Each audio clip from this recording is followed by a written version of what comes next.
Hello and welcome to Offbeat Travel VK. And this is one of the old videos that I'd made where I'd gotten a bunch of feedback on remaking this video.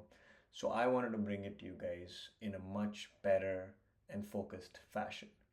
Today I bring in the same global entry process, albeit for children under 18. Process is virtually the same where parents actually have to do a little bit more work. So I wanted to cover that piece here. Very similar to our old application or like regular application for adults, you need to create an account. Although for children, you do need to create an account separately using their own ID, email ID, or as parents, you can use your secondary email ID for the kids. So parents have to apply. So first you need to check eligibility even for kids. So first you go to this page in terms of are you eligible? So if you're a citizen of any of these countries and under 18, you can apply and they need a legal guardian's consent. So if you are from Argentina, Australia, Brazil, Bahrain, Colombia, Croatia, Dominican, El Salvador, India, Japan, Germany, Mexican nationals, Netherlands, Panama, Singapore, South Korea, and Switzerland, Taiwan, UAE, and UK, you are good to go to apply, even though you're not a US citizen. All US citizens can apply and they need to go through this process. Create a trusted traveler profile, log into that, complete an application, schedule an interview for global entry at one of the centers, usually at airports or designated places.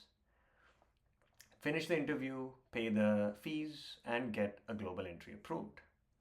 But before we dive into global entry, I wanted to compare all the programs that the US government has. So it has the general TSA pre for more domestic travelers, $76 for 5 years. Very good deal, to be honest.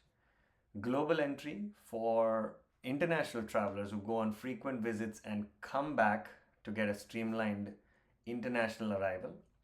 That's $120, which actually includes TSA pre-check. So if you fit this criteria, I think global entry is much better. Nexus is for people who go across US and Canada border more. So if you fly in or drive in to Canada and America, you should probably get this. This is the thing for you. And then if you're doing the same thing on the southern border, going between US and Mexico a lot, whether it's for work or like travel, I think you need to get Sentry. So if you see all the prices are the same, it just depends on what fits you and your family the best. The last one is Fast, is basically for border crossing, but it's mostly for commercial truck drivers. So if that fits you, I think that is the program that's best for you. These are the templates that have been given on the TTP website, which is really, really handy. And if you're still not sure, you do a very simple check. You actually put in the citizenship of your country. I'm just giving you an example. If you put Brazil, if your passport is machine readable, yes, no. How many trips do you take a year, international and domestic? And how many trips do you take to Canada and or Mexico? And show you the best match. So in this particular example, Sentry was the best match for this particular candidate.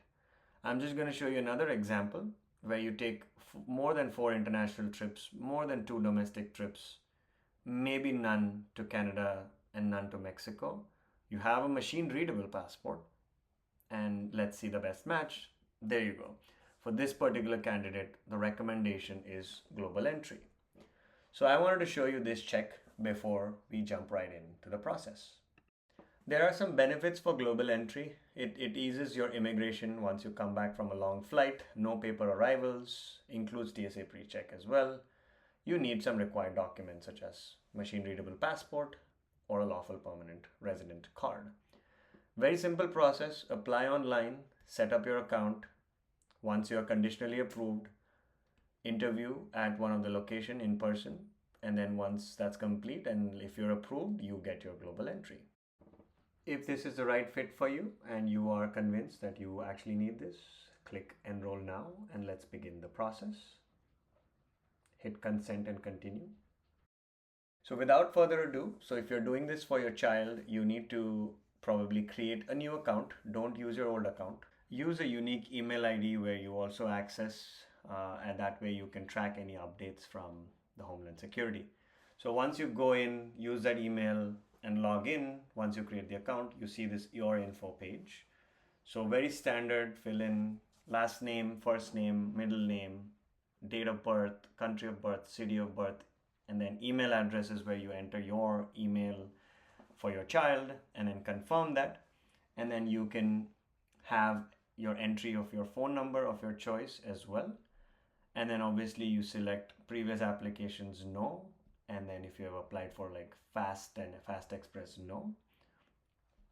Here is where you actually have an advantage if you already have an account for yourself. And actually only people who have their account for themselves get the $120 fees waived off for your children. So this is actually an added bonus if you already have global entry as parents. So do apply if you already have that. So as you can see here, once your account is created, those go into the green checks and it tells you the next two steps are the application and then the interview. So we finished our stage 1. We fill out our profile, we created the account, now we go into the application itself. So now you actually go and select the program. So hit continue.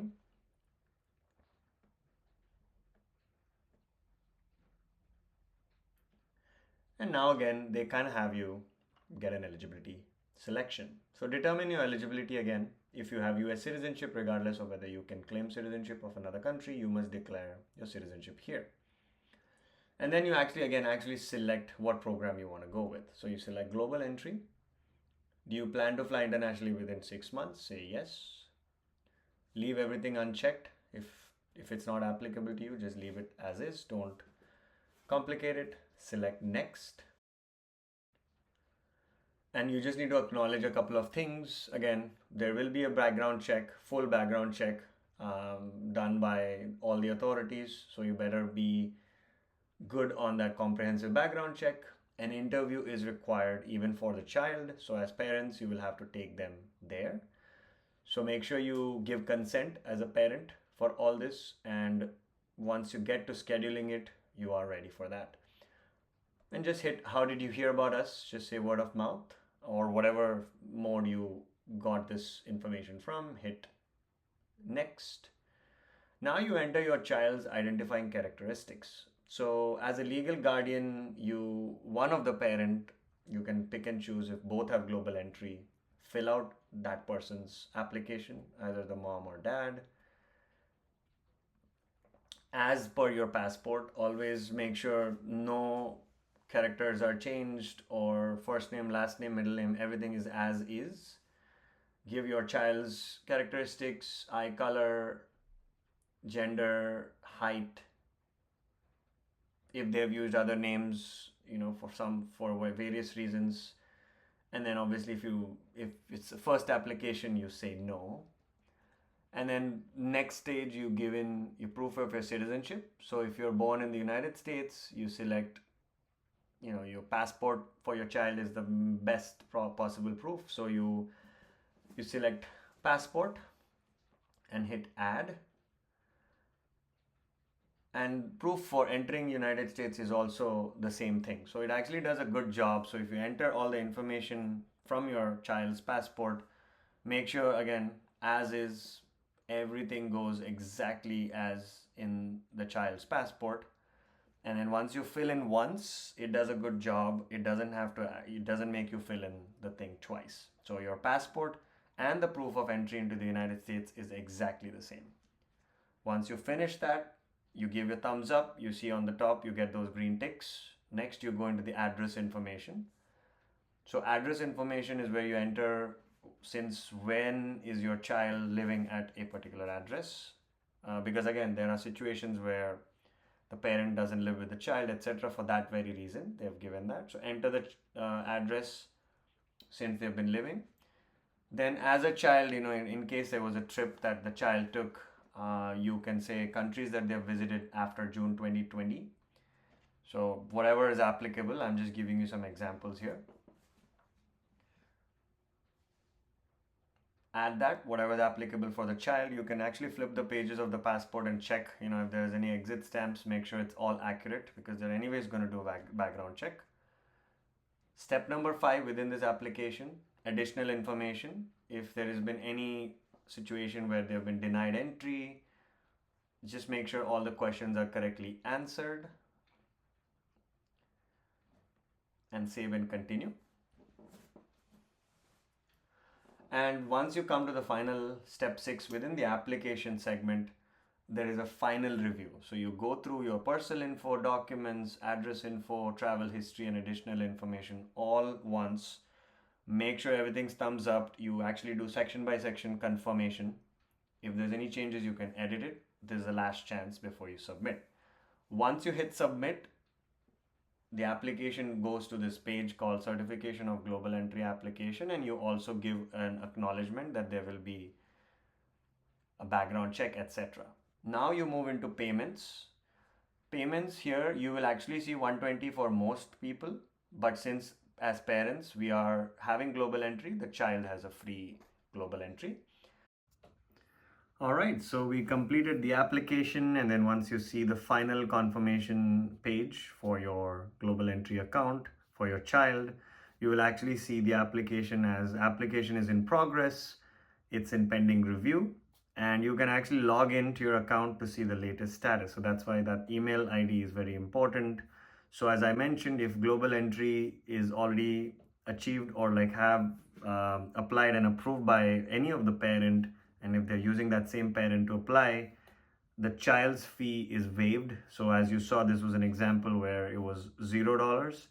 And then all you need to do now is wait. So your program is selected. You can see that checkbox there. You filled out the application, you paid the fees, hypothetically $0 in this case, but if people have to pay $120, you actually now have to wait for conditional approval. And then the last step is actually that you have to complete going in person. So there will be an interview scheduler that will open up once you get conditional approval.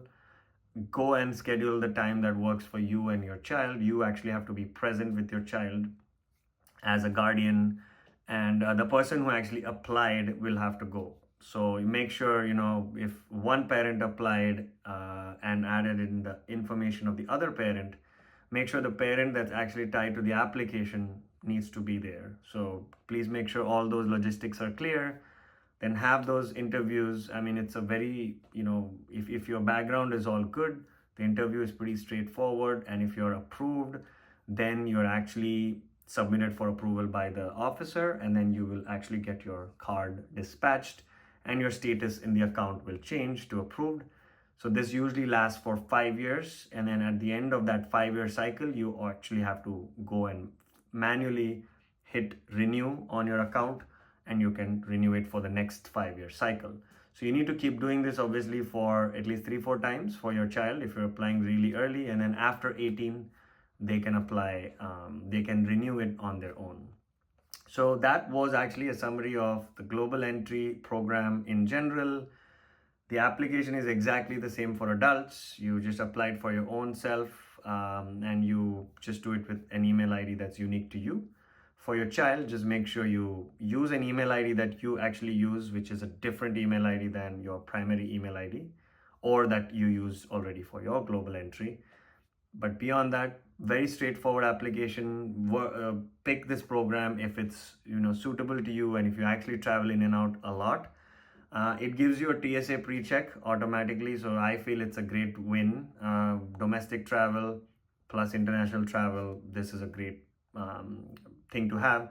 And again, it gives you another photo ID if you need it. So hopefully you liked it. If there are any questions, please reach out, put it into the comments. And if there's any feedback, again, put it in the comments. And the feedback from the previous global entry video is what I've taken and I've improved on. So do give it a thumbs up if you like it, and share it with your friends and family. Until then, see you guys in the next video.